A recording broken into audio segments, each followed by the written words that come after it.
Real Madrid berhasil mengunci kemenangan tipis 2-1 atas Atletico Madrid dalam laga pertama babak 16 besar Liga Champions 2024-2025. Bermain di Santiago Bernabeu pada Rabu 5 Maret dini hari waktu Indonesia Barat, Los Blancos menunjukkan mental juara mereka dengan tampil lebih dominan dalam duel sesama klub ibu kota Spanyol. Kemenangan ini tidak hanya membawa Real Madrid selangkah lebih dekat ke perempat final, tetapi juga mencatatkan rekor sebagai tim pertama yang meraih 300 kemenangan di Liga Champions. Namun, keunggulan tipis ini masih jauh dari kata aman, mengingat mereka harus menghadapi Atletico di leg kedua yang akan berlangsung di Metropolitano.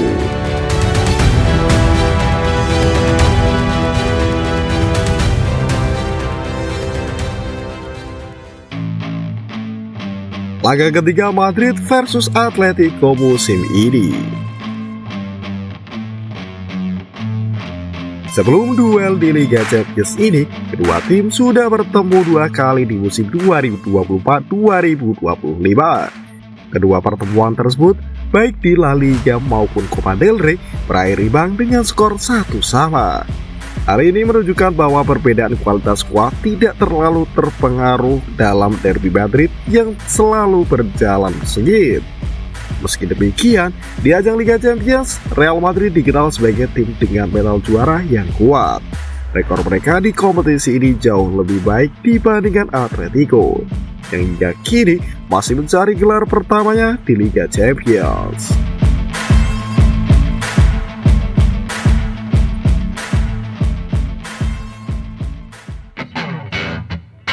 Babak pertama, gol cepat dan balasan Atletico. Dalam laga ini Real Madrid tampil tanpa Jude Bellingham yang terkena akumulasi kartu kuning. Selain itu, David Alaba juga masih dalam masa pemulihan cedera. Namun, Carlo Ancelotti tetap bisa mengandalkan trio lini depan yang berisi Vinicius Junior, Rodrygo Goes, dan Kylian Mbappe.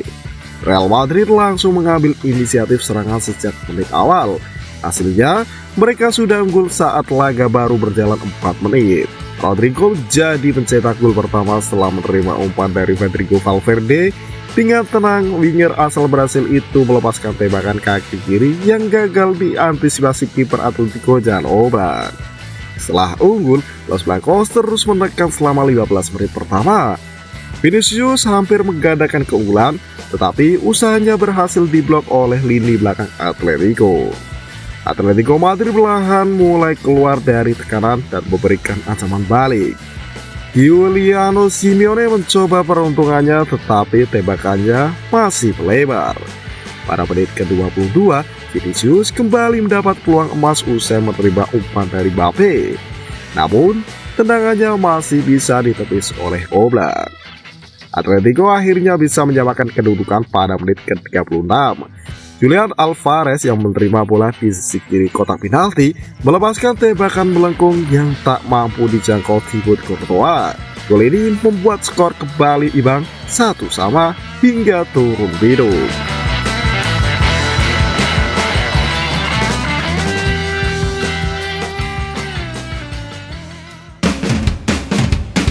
Babak kedua, gol kemenangan Brahim Diaz. Memasuki babak kedua, Real Madrid langsung menekan sejak menit pertama. Mbappe membuka peluang, tetapi tembakannya terlalu lemah dan mudah diamankan oleh Oblak. Di sisi lain, Atletico tetap bermain disiplin dan menunggu peluang untuk melakukan serangan balik. Mereka memiliki beberapa momentum, tetapi lini belakang Madrid yang dikomandoi Antonio Rudiger tampil solid. Real Madrid kembali unggul pada menit ke-55 melalui aksi individu Brahim Diaz. Pemain berusia 24 tahun itu menggiring bola ke dalam kotak penalti, melewati 3 pemain Atletico sebelum melepaskan tembakan dari sudut sempit yang menembus gawang Oblak. Setelah kembali tertinggal, Atletico meningkatkan intensitas serangan. Antoine Griezmann nyaris mencetak gol penyama kedudukan pada menit ke-60, tetapi tembakannya masih bisa ditepis oleh Courtois. Kedua pelatih kemudian melakukan pergantian pemain untuk menyegarkan permainan. Real Madrid memasukkan Luka Modric, Sementara Atletico memasukkan Conor Gallagher dan Nahuel Molina. Madrid hampir mencetak gol ketiga pada menit ke-90 melalui peluang dari Mbappe dan Modric. Tetapi Oblak kembali tampil gemilang dengan menggagalkan usaha mereka. Hingga peluit panjang berbunyi, skor tetap 2-1 untuk kemenangan Real Madrid.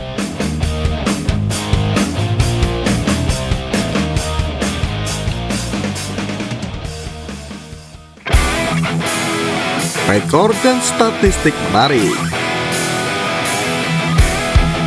Selain mengamankan kemenangan di leg pertama, Real Madrid juga mencatatkan beberapa rekor menarik dalam laga ini.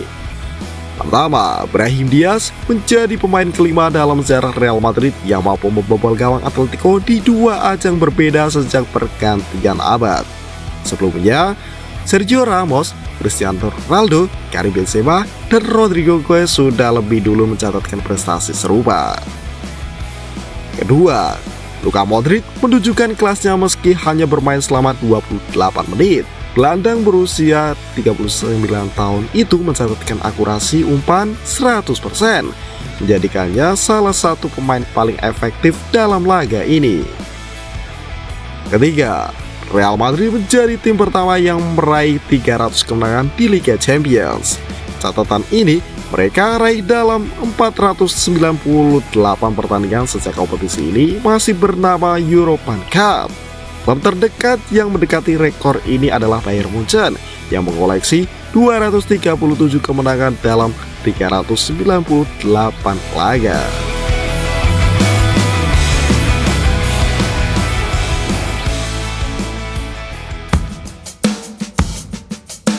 Leg kedua masih terbuka untuk Atletico.